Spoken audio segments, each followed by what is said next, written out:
I remember it being the most beautiful tree I had ever seen, expertly decorated with the perfect balance of ornaments and lights.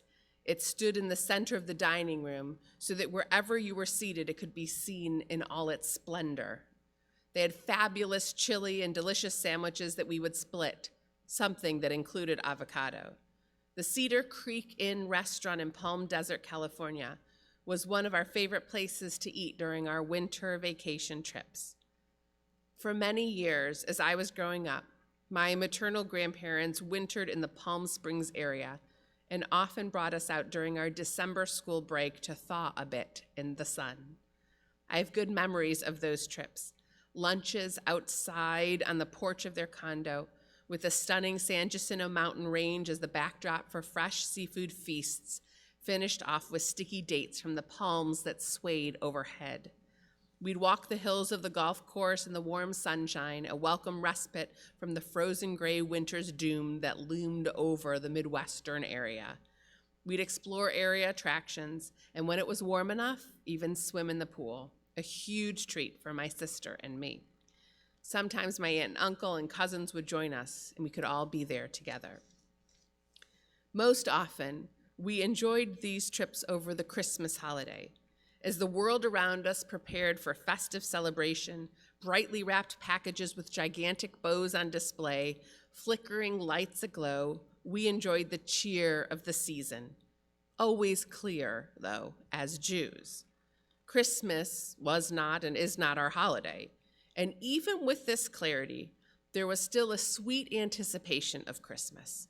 It meant that the world around us felt happier, more joyful, a buzz of excitement in the air that benefited the collective.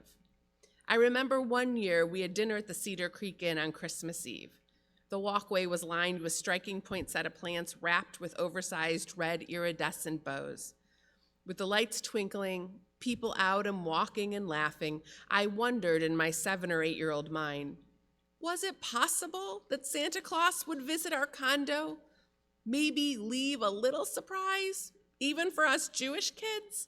Because, we were on vacation. It was special. Perhaps a little something? I woke early Christmas morning, the condo still quiet as everyone else was asleep. There was no treat or whimsically wrapped package, not even a single little candy cane to pronounce the day. I'm not gonna lie, I was a bit disappointed. The momentum of the season was so compelling, contagious even, sweeping me along right with it, and the hopes that there would be something extra special. There is something to this Christmas spirit, even for those of us who do not celebrate the holiday. I found myself feeling similarly this year. It was well before Halloween when I saw Christmas advertising begin. In very early November, lights started going up, and jolly theme music accompanied commercials on TV and radio. It was clear Christmas was starting earlier this year. And I have to tell you, I was delighted. People needed something joyful and happy to focus on, something beautiful to anticipate. We have been in the monotony of isolation for so long, and we've been riding the roller coaster of new case numbers, watching the R0 and rising death counts from COVID-19.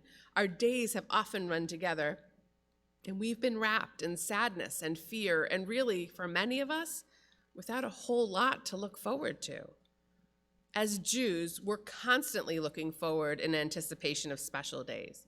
In Hebrew, we count each weekday as it climbs towards Shabbat, the days of the week called Yom Rishon, Yom Sheni, Yom Shlishi, first day, second day, and third day, all pointing towards Shabbat, our weekly day of celebration, our day of holiness, indeed an anchor in time, a day that is supposed to be our little taste of the world to come, a real treat.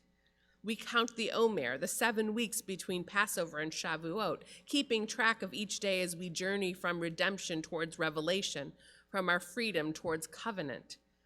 And during Hanukkah, we added a light to each night, our ever-growing towards greater and more robust glow, anticipating the brightness of the 8th night.